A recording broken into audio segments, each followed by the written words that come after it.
Hi, everyone. Thank you for joining us for the Psychology of High Performance through Inclusion and Interpersonal Needs webinar. My name is Vicky and I'm from the Myers-Briggs company.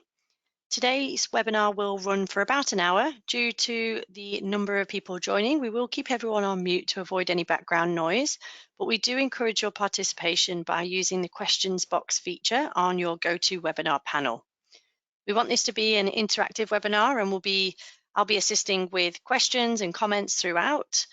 If we don't get to manage all of your questions, we'll be sure to follow up with you after the webinar directly.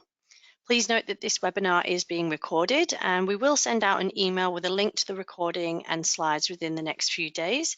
And that will include notes along with the inclusion delusion report and other free resources. First, a little bit about the Myers-Briggs company. So we are a mission-driven organization with a 65-year history. As you can see on the slide, our mission is to inspire everyone to lead more successful and fulfilling lives. And we deliver on this through our talent identification and development consultancy services, and also by offering certification in trusted psychometric assessments for those practitioners who want to bring this capability in-house. You can also see on the slide that we're a certified B Corporation, or otherwise known as B Corp. This means that we have gone through an official certification process to be recognized as a socially responsible organization. There are around 5,000 organizations globally, large and small, that have done this, and we think it's a good thing and encourage you to learn more about it. So our presenter today is Dr. Martin Bolt. He is the Senior Director of Professional Services and a psychologist at the Myers-Briggs company. Martin's role is pivotal in helping people to enhance their performance and well-being using psychological insights. He has experience partnering with organizations in Australia and internationally, helping people to apply insights from research to areas including leadership development, executive coaching, team effectiveness, organizational change, virtual training solutions, and workplace well-being. During this webinar, Martin will share how to use an understanding of interpersonal needs to help leaders, teams, and individual employees to boost their performance. Just a reminder that everyone who has registered for this webinar will receive an email in the coming days with the notes, recording, and free resources. And with that, I'll turn over to Martin. Great. Thank you, Vicky, and thank you everyone for joining us on our webinar today. And as Vicky mentioned, from previous webinars, we were aware that many people have enjoyed the opportunity to participate and share their thoughts and responses. So please be ready today because we've got some opportunities for everyone to get involved and sharing your experiences. But maybe just to turn to what we're looking at in today's session. So we'll start off by looking at what do we actually mean by inclusion, because it's a hot topic at the moment, and what are the effects, benefits, or otherwise of when people feel included or not included at work. We'll also go through another aspect of inclusion, or that we're finding is really influential in inclusion, and that is people's interpersonal needs and expectations that we have when we're interacting with other people. And finally, I'll share with you an example or a case study of where we've been working with an organization to help them address their concerns about inclusion, particularly around leadership and team behavior, and how they work through a process that helped them navigate that, but come to a better understanding of how to work collaboratively with each other and increase their feelings of inclusion in that team.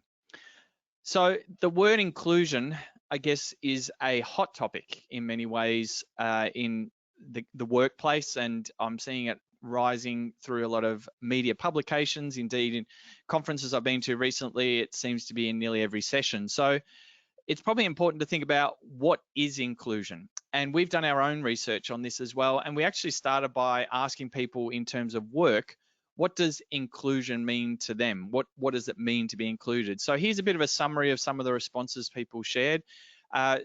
One person shared, inclusion means when I'm respected for who I am.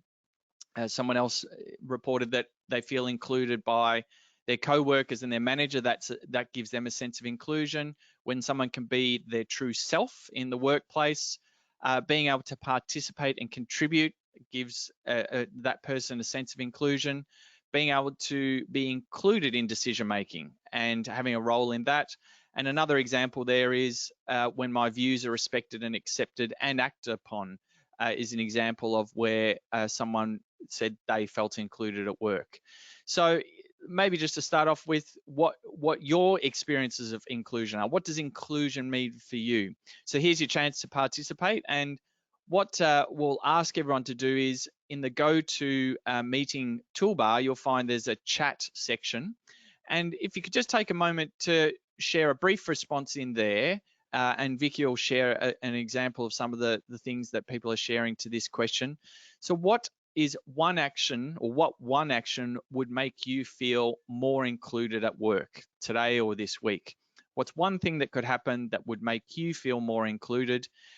When you've got something to share there, please feel free to put that in the chat function so that we can get a sense of what people's experience of inclusion might mean for them at work. And Vicky, when we've got some answers to share back there, it'd be great to hear what people are putting forward in their responses. Yeah, great. So everybody has been very quick off the mark to share. So we've got things like leadership, asking my opinion on a significant issue, getting recognition for something that I've done, having a voice. Again, quite a lot of being asked about your opinion from leaders as well. Excellent. So thank you everyone who's already started sharing their thoughts on that, and we'll gather those responses, and if we can do a bit of a summary, we're happy to share that with those of you attending our webinar today so you can get a wider sense of that. So this is actually a question we did ask in our research. What would make you feel more included at work? Now, it was an open comment response, a bit like what we've done today. So with all the responses that we got from hundreds and hundreds of people, we analyzed them and started to aggregate them into some categories and themes of related responses. So here's a list of the summaries of what would make people feel more included, starting with the most reported one at the top, more contact and communication with and transparency with management or senior management, action on specific issues relating to inclusion, such as age, gender, racial discrimination, disability and neurodiversity. Other people reporting where they felt consulted or generally more in decisions and planning. Others reported, I feel included already, so nothing more needs to be done, which was an interesting set of responses there. Other people reported that it'd be helpful to have training or learning events around inclusion, or being accepted for who they are and having autonomy. And then to a lesser extent, we also got responses around having more diversity amongst managers or senior management.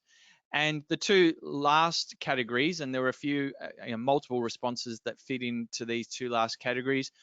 One group reported that inclusion, in their view, has gone too far, and there should be less talk about it, more of a focus on the majority. Interestingly, more the people who were responding along those lines, more of them tended to be male. And then the last group were reporting that they felt like inclusion was a bit of tokenism, or that they themselves were being singled out as a trick pony or an example of where inclusion needed to be addressed. And interestingly, more women responded in that group. So you can see there's a range of themes that relate to inclusion. And when you bring it back to what keeps coming through, a lot of it has to do with interpersonal or relationship parts of the workplace. And we've tried to really narrow in on what do we mean by inclusion in the workplace. And we've come up with our version or definition around it. When we're included, it's about perceived organizational inclusion, that experience a person feels in their work life and their work environment. And it's a perception about how included am I. Now, to try and measure this further, as psychologists would, we looked at 4 dimensions or 4 questions measuring inclusion. So we put together an assessment that looked at to what extent do people perceive they're included by their co-workers, included by their manager, to what extent do they feel they're valued by their organisation or feel at home in their organisation, and also to what extent do they feel they can be their authentic selves? So these were 4 themes that we evaluated people's perception of inclusion at work. And just to drill into one example of this, and here's our next opportunity for you to participate in a live poll. This is one of the questions we asked in our research about people's perceptions of inclusion, and we're going to ask you for your own experience here. So looking at the question on screen, just take a moment to select your answer as you see it today or this week. To the question, my manager seeks out other people's perspectives, including mine. And you've got a choice of agreement there, so you can rate from 1, strongly agree, right through to 5, strongly disagree. For those of you who maybe don't currently have a manager, maybe take yourself back to the last time you worked with a manager or reported to one and how you would answer that question. And so again, Vicky, when you think we've had an opportunity for most people to respond on the poll, it'd be great to see the responses to that. Amazing. Well, we've had 71% vote. So the results that are showing currently are 31% strongly agree, 49% agree, 10% neither agree nor disagree, 9% disagree, and 1% strongly disagree. Wow. Okay. Excellent. Thank you. So what I'm hearing there is there was certainly more a percentage or a higher percentage of people on the agreement side. So how similar were your responses today to other groups of people we've asked this question? So this is what came up in our research, and remarkably, I guess it's very similar to what we found with our groups. So 26% in our sample reported that they strongly agree their manager seeks out their perspectives, including their own. 49% agreed. So putting those two together, we've got 75% of that group showed a positive response, which is they felt that their managers were including them on that element. There's a much smaller percentage, and I think that even tied to what we saw in today's group as well. So there's a good sign there, but there's also some work to be done, I guess, particularly for those who neither agree nor disagree, or those who fell into the disagree categories. And when we think about inclusion, and whilst it's a very prominent topic at present, one of the other things to consider is, aside from it being a good thing or a valued thing or something that ethically most organizations should be working to have their people and their employees feel included, doesn't matter in any other ways. And from our research, it actually does, particularly from a work performance perspective. So another line of research we've been looking at is people's well-being in the workplace, to what extent they rate it positively or negatively. And we asked people to rate both how much they felt included by their manager, as well as to what extent they experienced positive well-being at work. Now, just to give you point out the results here on the screen, those that reported the highest level of well-being in our sample were those that rated their manager as being highly inclusive, scores of 9 or 10. Whereas people who rated with the lowest level of well-being in our sample were also those that reported their managers were less inclusive. And statistically, there is a real relationship here. So the higher the level of inclusion by the manager, the higher the well-being of their employees, and vice versa. The lower the inclusion, the lower the well-being. Now, some of you might be saying, is it really something that we need to be concerned about if people have low well-being and perceptions of low inclusion? Well, what we also know from our well-being research is that people with high levels of well-being at work were more likely to use greater discretionary effort, that is, do more than what was expected of them in their work role. They were more likely to show positive organizational citizenship behaviors. So that included things like going out of their way to support colleagues or doing something extra to support the business or the organization. Also, with high levels of well-being, people were less likely to be looking for new employment or to have an intent to leave the organization. Now, we know those organizational citizenship behaviors and job satisfaction outcomes also correlate with organizational performance. So for those thinking, what's the tie-in of inclusion and well-being, there's likely to be a flow-on effect into the organizational performance. We're also interested in looking at counterproductive behaviors, almost like the opposite to good organizational citizenship behavior.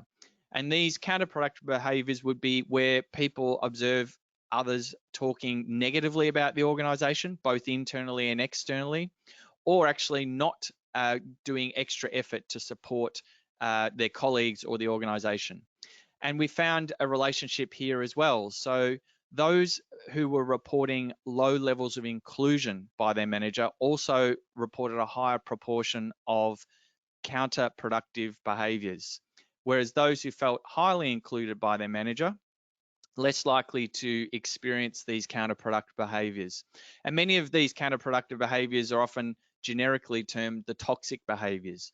So high inclusion seems to be negatively correlated with counterproductive behaviors. So these are things, I guess, for leaders of organizations to be mindful of, because inclusion does have a direct flow-on effect to some of these important outcomes in the workplace. Now, that's one example from our research, but here's a summary or a sample of other sources of research that have looked at what are the business or organizational outcomes for inclusion. And just to quickly walk through them, you can see that in one study, employees who felt more included performed better, they showed more innovation, and they created higher performing teams than those who felt less included. Another study highlighted that the more inclusion, the greater the innovation, job satisfaction, and in a health setting, the better the quality of care that health workers were providing. Inclusion, as similar to our research, was found to also correlate with positive organizational citizenship behavior, and organizations that valued inclusion led to more inclusive HR practices, which in turn increased organizational effectiveness. Now, the last study there is, again, pointing back to other research we've done in our own work around inclusion, but in particular, interpersonal needs. And you might recall earlier I mentioned that a lot of people's perception of inclusion centers around the quality of the relationships that they have in their workplace with their co-workers and their managers. And what we've actually found is that the interpersonal behaviors of managers impacts or influences how included their employees felt at work. Now, what do we mean by interpersonal behaviors? We actually measured it using a well-established objective measure of interpersonal needs and behaviors. And this measure is called the FIRO-B. It stands for Fundamental Interpersonal Relations Orientation Behavior. Now, it was developed by a psychologist, Will Schutz, who worked at Harvard and also initially with the US military, examining and investigating what distinguishes high-performing teams and work groups from underperforming ones. And Schutz, from his research over many years, identified there were two key elements that distinguished high-performing versus underperforming teams, and that related to competence and collaboration. Now, in the military, they worked on selecting members into teams that were of equivalent competence. So people need the skills, ability, knowledge to perform the tasks so that the team can achieve what it needs to. But once you've hired or selected for competence, the next most important element as to whether a team was successful had to do with the extent that they could collaborate effectively with each other. And what underpinned the effective collaboration was how aware teams and team members were of their different interpersonal needs and the motivation between their interpersonal behavior with each other. Now, I'll try and bring this back to a practical way of looking at it and give you a flavor of what these interpersonal needs might mean for yourself. So on the screen here, and this is a quick self-reflection exercise everyone can do, I've got some words that relate to interpersonal behavior or needs. I'll ask you to take a look at the list of words as a quick review of it, and then just record or note down for yourself 2 or 3 words that particularly appeal to you or that maybe you think is really important when you're thinking about relationships that you have, be they inside or outside of work. So just take a moment to have a look at that list. Note down 2 or 3 that really jump out for you as resonating or important. And then when you've got those 2 or 3 words, I'll come back and get you to think about how it might relate to these interpersonal needs that the FIRO is measuring. So the FIRO is based on a theory of interpersonal needs and behavior that Schutz said all human beings, all people, have these needs to some extent. That is, we want these needs to be met or satisfied. Now, the first need is inclusion. This looks at to what extent does a person need to belong to groups and relationships? How wide is that need? Is it with most people in most situations, or is it more selective? The other need is control. This looks at the extent of how much influence we need or want when interacting with other people. Do we want to be able to influence lots of people in lots of situations, or are we more selective about when that works for us? And the third element is affection. This looks at to what extent we want to be and form close, deep, understanding relationships with other people. Is it with most people in most situations, or again, are we more selective about with whom and when? So all of us, to some extent, need these 3 areas to be satisfied in some way. But each of us has a different level at which those 3 needs are satisfied. Now, coming back to our word list that I just got everyone to consider, each of these words ties back to one of those FIRO interpersonal needs. So have a look at the words you selected and see if they appear on any of these slides that we're about to look at. The first one is inclusion. So here are the words related to the need for inclusion. And again, people could have a high need, a medium, or a low need. Now, if a person's need is not satisfied for inclusion, they can either feel like they've been excluded or not involved in something they want to be involved, or that people are not participating in something that they think is important for them. So an example of that in the workplace might be, think of situations where you've been invited to be part of a meeting or a project or an online chat forum, but you didn't necessarily feel any desire or want to be involved in that. Or another example might be you're in a meeting and you're trying to get other people's involvement or participation, but people don't seem to be engaging with it and how that might make you feel. They're examples where someone's inclusion needs may not be being met. When we look at control, this is again centers around how much responsibility, authority a person needs or is comfortable having. And here are the words associated with control on the screen. Again, see if any of them came up in your top 3. Examples where people might feel their control need is not being met. It can be in situations where a person doesn't feel that they have enough influence, that their ideas or suggestions are not being respected by other people, that they have no say on what's happening. Or it can go the other way, where a person might feel that they're being asked to take on more responsibility or make decisions that they're not comfortable making, that they think other people should be involved in doing. So reflect on where you think your control needs might be in respect to that. And here are the descriptions relating to affection. And again, affection, reminding ourselves, is about the extent to which we want to feel close and have a deep understanding or a personal understanding of other people and how much we want them to know us. So in the workplace, affection is not necessarily about emotional or physical affection. It's more about how loyal, supportive, and close we want to be with other people. And if someone's affection needs are not met, what it can sometimes come across or be experienced as that the relationships we have with others are superficial or transactional, that we really don't know the other people and they don't know us. Or it can go the other way, where we sometimes might feel that there's too much emphasis on people forming a deep connection with us when maybe we don't think that's appropriate or we're not comfortable doing that. So when we're looking at these interpersonal needs, Schutz identified all of us, to some extent, want to express or initiate these needs with other people. And we all have a level at which we feel comfortable expressing it. Sometimes it's a lot, sometimes it's a little. So when it comes to expressed inclusion, it's the extent to which we go out of our way to get people involved or participating with us. We also have a wanted need around all of the interpersonal needs. And when it comes to wanted inclusion, this is the extent to which we expect or want others to involve us in what they're doing. So the extent to which we want to be involved in a meeting, or who we accept an invite from in a social setting. With control, express control is the extent to which we want to influence people, situations, and outcomes. And wanted control is more to do with how much direction, structure do we want or not want from others.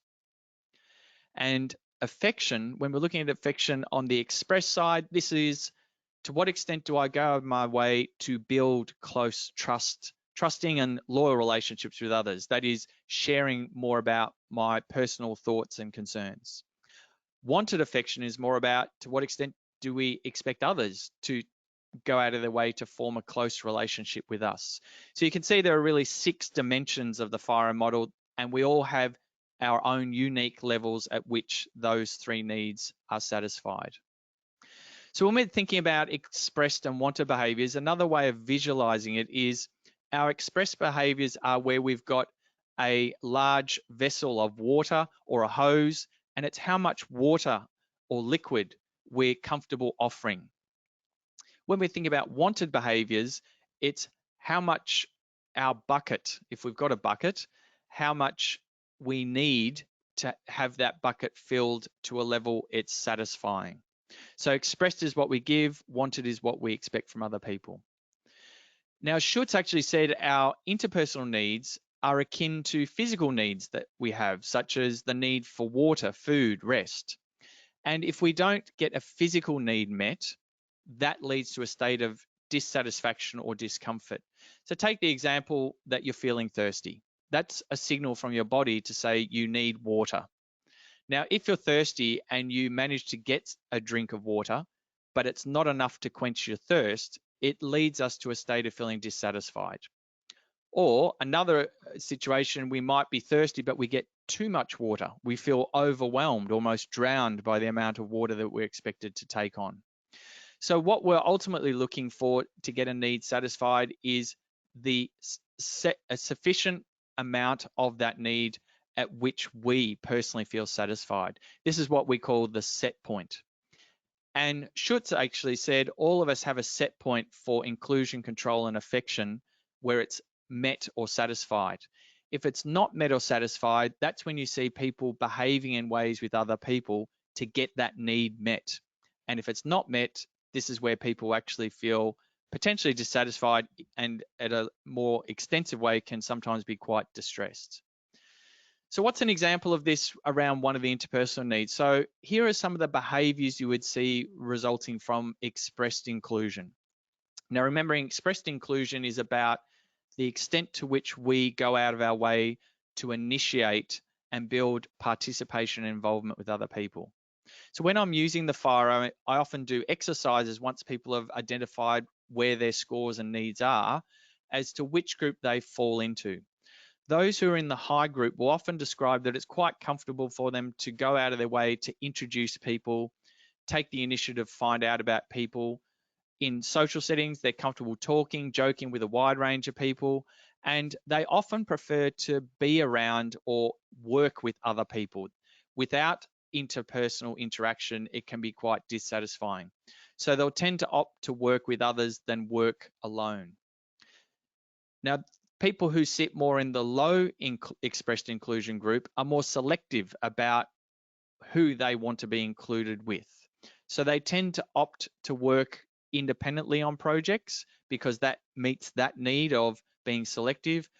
When it comes to interaction, they're comfortable doing that maybe through writing to avoid unwanted interpersonal interaction, and they'll often prefer to have a low profile or low profile social role in a work setting and be selective about the amount of interaction they need from other people.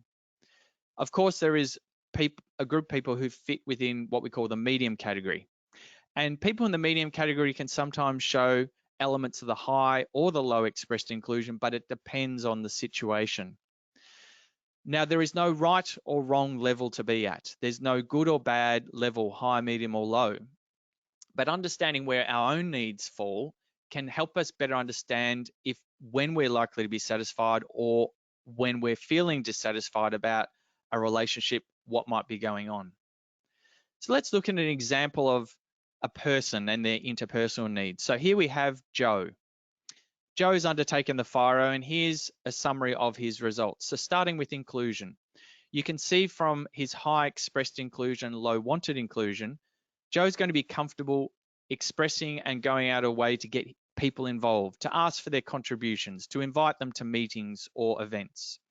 But with low wanted inclusion, Joe's likely to be a lot more selective about who he's comfortable accepting an invitation or who he wants to get involved, be invited to be involved in a meeting or a social event. When we look at Joe's control needs, his expressed control is quite high. So he's going to be comfortable and probably enjoy opportunities to lead, influence, direct outcomes with other people. But he has a low wanted need for control. That's signaling that it's only in certain situations or certain people that he's willing to follow their structure or their lead. And when we look at Joe's affection needs, you can actually see he's come out high on both. So he has a strong need to show that he's interested and wanting to form close relationships with others, but he's also expecting other people to show the same closeness towards him. Now that's useful for Joe to understand about himself, but when it really becomes helpful is when we get Joe to consider how do his needs fit with another person, such as Joan, his colleague. And this is where the FIRO can be really used to help people when they're interacting with each other, be it work colleagues or even outside of work, how their needs might click or clash with each other. So let's look at the combination of Joe and Joan's FIRO needs. So when we look at expressed and wanted, what one person's willing to express, it's then worth reviewing what the other person's wanted need is. So let's start with inclusion. Joe has a high expressed inclusion need. He's probably going to invite lots of people, including Joan, to be involved in what he's doing. Joan has a high wanted inclusion need. So that means she's likely to be comfortable and receptive and even satisfied that Joe's going out of his way to invite her. Now, when we look at Joe's wanted inclusion, it's quite low. He's probably only going to be open to invites from certain people. And Joan's expressed inclusion is low also. So again, they might be a decent match on how much Joan gives and how much Joe is willing to receive around inclusion. Their control combination of needs is also looking like a reasonable match or fit in terms of compatibility. So Joe's willing to express a lot of influence and direction, and looking at Joan's wanted control need, it appears she's quite comfortable having that structure provided to her and probably would be receptive to it. And equally, Joan is not going to go out of her way or want to have a lot of responsibility leading or directing another person, which would probably fit quite well with Joe's low wanted control. Now, when we look at their affection needs, there is a potential for a mismatch or a clash, you might say, an interpersonal clash. So Joe is naturally going to go out of his way to build close and deep relationships with other people like Joan. But Joan has a low wanted affection need. So she might find that a bit overwhelming or indiscriminate. And when you look at the extent to which Joan is comfortable expressing affection, it's lower than Joe's high wanted need. So he might feel he's not getting what he would hope or need from Joan. Now, what the FIRO would help these people do is better understand how to navigate their different interpersonal needs. It's not to say that one has to change or one is better or worse, but without that knowledge, they might misjudge or misunderstand each other's intent when they're interacting with each other. So coming back to our research after now looking at what the FIRO and interpersonal needs mean, we actually found that the FIRO shed light on perceptions of inclusion in the workplace. So we asked the people who participated in our study to not only complete questions about their feelings of inclusion, but also the FIRO. So we could see if there was any interaction or relationships between interpersonal needs and feelings of inclusion. Now, this was a group of people who were in employee roles, and they were rating their manager around these particular questions. We also looked at the employees' FIRO needs, and what you can see here on the screen is for employees who have a high expressed inclusion need, that is, they like to go out of their way, involve lots of people, and the high category were in the FIRO scores of 7 to 9, there was a smaller percentage of those people who viewed their manager as prioritizing diversity and inclusion. That is, they thought their manager was not inclusive. And that was a much lower percentage, 28% of people, compared to the employees who were in the low expressed inclusion group. When we looked at the question that we actually all looked at earlier, to what extent does your manager seek other people's perspectives, including their own? Again, you can see employees who had a high expressed inclusion need, less of them than the medium and low inclusion needs were indicating that their managers were inclusive on that front. So that's telling us something about the employees' needs, particularly those who have a high need. They may not see their managers demonstrating these inclusive behaviours to the extent that they themselves would do. The other dimension that became important around interpersonal needs of employees and perceptions of management had to do with express control. And when we look at the question, to what extent does your manager show commitment to helping the team collaborate and is inclusive? You can see the employees who were in the high expressed inclusion group, those who like influencing outcomes and having a say, they were less likely to report their managers being inclusive on that front. Now, some of you might say, well, what do you do with that? I guess the starting point is to get for managers to be aware that not all their employees have the same inclusion or interpersonal needs, and that managers probably need to be mindful of when leaders or when they're leading in a way that clicks with some of their employees but might clash with others, and how to address it.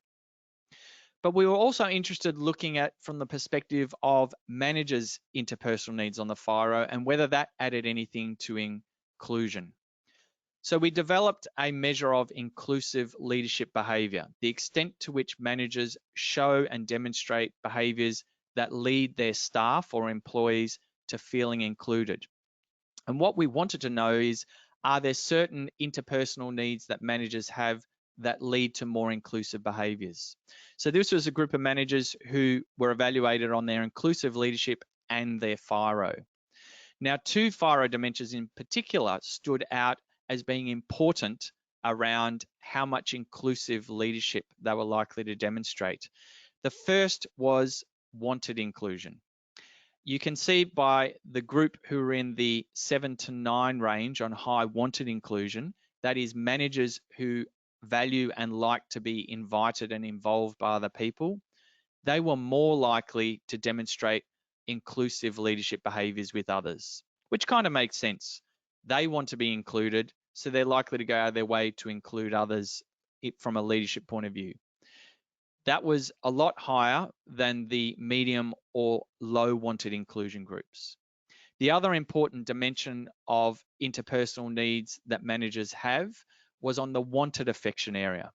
So managers who reported with higher wanted affection, that is, they value and enjoy people getting to know them, were more likely to exhibit inclusive leadership behaviours. And again, it's not that those who were in the low or medium range didn't show any inclusive leadership behaviours, it's just to a lesser extent. So what's that helping managers understand? It's not a matter of just changing your needs, because a lot of these are fairly ingrained or inborn or innate. But if you have an awareness that you're in the medium or low range on these 2 aspects on the FIRO, it helps managers be more conscious about what they might need to turn up in behaviours to demonstrate more inclusive leadership behaviour. So we're continuing that research to see how it might play out in other settings with respect to leadership. And for the statisticians in our audience today, the differences between the high wanted inclusion and high affection groups from an effect size were quite significant. So this is not differences that are meaningless from a research point of view. So where I wanted to take you now is to really look at a live example of where I worked with an organization on the issues of interpersonal need and to what extent it was helping or hindering their team performance. So this was an organization, and I was approached by the CEO of the Asia Pacific executive team. It was a large multinational organization. The 5 members of this executive team based in the Asia Pacific formed as a team in early 2020. So 2 of the 5 joined the team in 2020. And of course, we're all aware of 2020 presented all workplaces with the challenge of adapting to remote work due to the COVID pandemic. But as the months worked on, the CEO of this team recognized that the team was not functioning well, and there were a few challenges that he saw needed to be addressed. First of all, he saw that the 2 new team members didn't appear to be as confident or as interactive with the rest of the team. And there seemed to be a bit of a click forming between the older members and the new members. So he wanted to address that. The CEO also noticed that the team, being senior leaders and executives, were not really following through or taking ownership of decisions that the team had agreed to. And the third challenge that he identified was there was actually a reluctance by the members of the team to be willing to open up discussions into constructive debate or to challenge each other. There seemed to be more just an acceptance and going along with what anyone said. So the CEO's goal for his team was really to not only increase participation, but really the collaboration that they had with each other. And he recognized that if they could achieve this as a team, it would have flow on and benefit effects into the other teams that these leaders were responsible for managing. Now, we worked with this team over several months, and they did a number of team development workshops and exercises that I guided them through. But one of the lenses that they were able to explore and see if there were reasons why these challenges were presenting was using the FIRO. So we had all of the team members undertake the FIRO assessment and got their permission to share their results with each other, which they found very illuminating. So here's a bit of a summary of where the team looked in terms of their inclusion needs. Now on the vertical axis, that's their ratings of expressed inclusion, and it's mapped against, on the horizontal axis, their wanted inclusion. The CEO in this team was team member C. So I've highlighted where he sat with inclusion, and you can already see he's in that mid to high range on expressed inclusion, comfortable involving and participating others, but he actually had low wanted inclusion, meaning he wasn't expecting others to involve him. If you look at where the rest of the team sat, they tended to be higher in most aspects of inclusion, with the exception of team member A, who was more selective. So by enabling them to explore the different levels of need they had with respect to inclusion, the team was able to identify what issues or decisions they need to involve each other on or to get everyone's input, and which issues or projects they could work more independently on rather than guessing what each other was trying to do.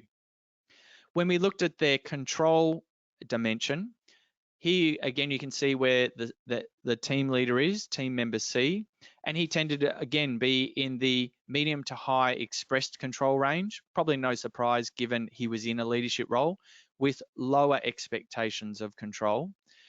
But much of the team had higher wanted control. And what they recognized is with their higher wanted control than what the leader had, that they were more or less waiting for him to make the decisions, to make a call. It also meant that they were less comfortable challenging a decision or an idea if they felt that a structure had been put in place. So helping them understand where their natural control needs fell enabled them to identify and negotiate and debate important issues, which were the issues that they really did need to be open to challenging each other, and also when to give direction and to lead, and when to consult and get other people's input. And finally, when we looked at their affection needs, what we saw was a bit more of a spread in the range of their levels of affection that they were all trying to get met. Now you can see with team members D and B up in the top right-hand corner, they had very high needs for both expressing and receiving affection, meaning that they valued close, deep relationships with people. Team member A was more selective, and that's not to say they didn't value close relationships with the team members, but it was less natural or typical for them to want to go out of their way to do that. And in fact, the team leader sat somewhere in the middle. What it helped them realize is when they are seeing each other operating or behaving in a way as it relates to affection needs, why some people look to be very forthcoming and self-disclosing, and where other members of the team were more selective. So what the affection dimension helped them understand is what were their expectations for each other about how close they needed to be in their working relationships with each other. Also, to what extent do they need to build understanding, empathy, and trust with each other in order to be able to challenge each other more productively? So this team found it quite helpful to get that map of themselves. And the good news is, as a team, they are still working successfully with each other today in 2022. But what was really great to hear from the CEO and the team with some of the outcomes of going through that development experience with each other. First of all, the CEO said that in being able to talk in an objective way about his own interpersonal style, he was able to be more aware of and open with the team about the challenges he originally had in adapting his leadership style. But he made it clear what he was going to try to do differently, and has continued to seek feedback from the team as to what's working and what's not working. And if you think about our measures of inclusive leadership we were talking about before, this CEO has really embraced that inclusive leadership approach with his team. The team also identified where there were potential for clicking and clashing between team members and how to head that off, particularly if it was going to be unproductive. They were able to better define agreed accountabilities of what they were all going to support and stand up for. They also, interestingly, continue to use the FIRO framework at the end of meetings to really tap into, at an interpersonal level, what was going on in their team meeting, not just talking about the work tasks that they needed to complete, but how they're working with each other, which was supporting that collaboration that the CEO was aiming for. And the team relies heavily, even to this day, on the learning that they gained from that team development intervention that we took them through. And they all agreed that that learning that they went through early in 2020 stood them in good stead for when they were faced with the ongoing challenges that they were faced with as a team, particularly with ongoing remote work, which didn't lend itself to close interpersonal work with each other. What they were pleased about was that other parts of their global organization started coming to them because they had noticed that they as a team had really lifted in their performance and their leadership. So they were asking this team what they did to get to that level of development. Now, with this team, we not only used the FIRO as a measure to help them understand their behaviors with each other, but also tapped into another well understood measure of different styles and personality needs, and that's the Myers-Briggs type indicator. Those of you who are familiar with the MBTI framework and assessment will be aware that it looks at different personality preferences and styles. It adds to what the FIRO measures, and for those who might be interested in looking at how the two work together, there is actually a report where it combines a person's MBTI personality profile with their FIRO needs, and it really adds quite a nuanced picture about personality and interpersonal needs and how that translates into what might be helpful or a hindrance when interacting with other people. So if you've got interest in either the MBTI or the FIRO, there'll be some more information at the end of our session today we can share with you so you can find out more about those. So just bringing our topic here to a bit of a wrap and revisiting what are the things we've looked at before we go into some new extra information and questions. So first of all, I've walked through with you what we were identifying people said means inclusion for them at work and why it's important for performance in the workplace. We've looked at how interpersonal needs actually do affect people's perception of inclusion, whether they're feeling excluded or included, and also how the FIRO model can be used both for team and leadership development, and the research underpinning how leaders' interpersonal needs really do affect perceptions of inclusion in the workplace.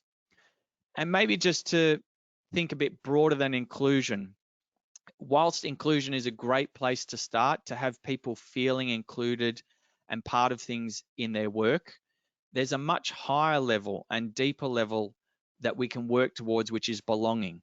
What would it be like if, in actual fact, our colleagues, our employees, and managers felt like they all belonged where they worked, that they could be themselves, and that they had a sense of connection with each other?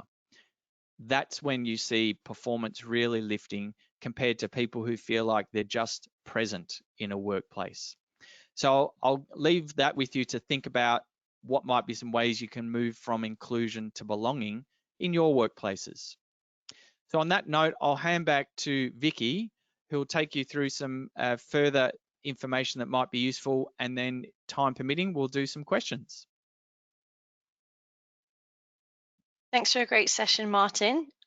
Before we open the chat to questions, so if you do have a question, feel free to pop it into the go to question section. But before we open, I just want to let you know about a few up and coming events and other services and products that might be of interest. So if you have a need for some expert advice or an extra set of hands, we offer consulting services where one of our experienced consultants, like Martin, can get to know your organization and design and deliver a customized solution to meet your business requirements. So we specialize in areas of leadership, team and organizational development, as well as talent assessment for selection and succession planning. This year, we've seen a real call for both virtual and in-person sessions with a focus on inclusive leadership as well as leading change for leadership groups. And in terms of team development, we are delivering workshops that relate to connection, change, and accelerating team performance in a hybrid environment. For those interested in bringing capabilities in-house to work with the FIRO, we have a virtual session actually scheduled for December. So if you're keen, hop on and register soon. Also listed are other programs that we have that are very helpful in leadership and team development. So these include the MBTI certification program, as well as programs for emotional intelligence, 360-degree feedback, and also career counseling. Finally, before we hop over to some questions, we've got two other complimentary events that we'll be hosting. So a webinar in September on the topic of how to amplify leadership development in a hybrid world, and also an in-person event in Melbourne, which is going to be around the psychology of hybrid work. So feel free to scan those QR codes now if you'd like to register, and we'll also be sending those through in our follow-up email post this session. So let's look at some questions that we've had submitted, and we'll pose those to Martin. So, can people's interpersonal needs change over time, Martin? Oh, very good question. I wish I had another hour to go through it with everyone. So the research shows that our interpersonal needs start from deep underlying personality traits that we have, but also life experiences. So what is possible is that over time, people's expectations about how much they need to have that interpersonal needs satisfied might adjust. And that's life learning and in some ways maturity.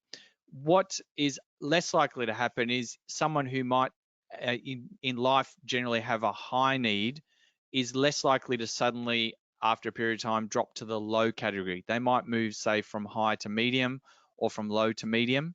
It's less common for people to go from one end of the spectrum to the other. But I think people's awareness of their needs means they can adjust their behavior, and people's behavior does change over time. But great question. Okay, I think we've got time for another one. So, can you relate FIRO to culture development and change?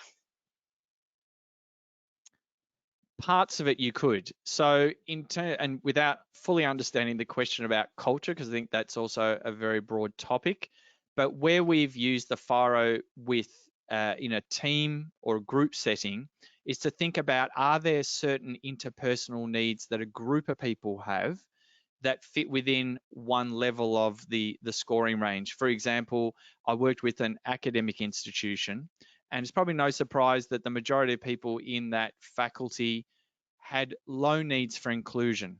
And there wasn't a strong desire to be highly participative and inclusive. These were researchers that were encouraged and paid to work very independently, so that suited their needs. But it also was leading to a culture where they were feeling quite siloed and disconnected. So using the FIRO with that group helped them at least understand why they had naturally a low desire to interact and include each other, but what could be some conscious or practical things they could do to build more inclusion than what they were offering. So that's about the extent around the culture. With respect to change, it's more about these interpersonal needs become part of our responses to change.